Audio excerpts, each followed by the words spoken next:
आप सबको देखकर मुझे वो याद आया। और एक सिंधी समाज का व्यक्ति तो ऐसा था जिसने मेरे लिए अपना जीवन कुर्बान कर दिया। जब भी प्रवचन सभा होती थी वो चुपचाप पीछे आता था। वो जितने लोग सभा में थे, जैन समाज तो आप जानते ही हो ना कि जूते चप्पल कैसे रखती है, आप जानते ही हो, है ना। लेकिन वो एक सिंधी समाज का व्यक्ति था जो सबकी चप्पलें लाइन से लगाता था। प्रतिदिन 4 महीने पीछे बैठकर, और मुझे पता नहीं था ये कौन है, लेकिन बड़े जमे रहते थे। मैंने जैन समाज ग्वालियर को धन्यवाद दिया कि यहाँ के लोग कैसे जूते चप्पल रखते जानते हैं। बाद में पता चला कि वो नहीं जानते हैं, करने वाला कोई और है।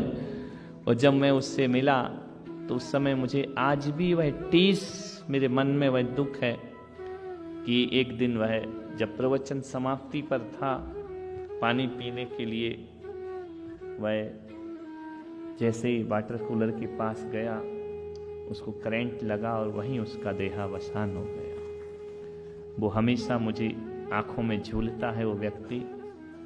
मैंने कहा कि तुझे झूले लाल दिखे या ना दिखे, मुझे तुझ में झूले लाल दिखा करते।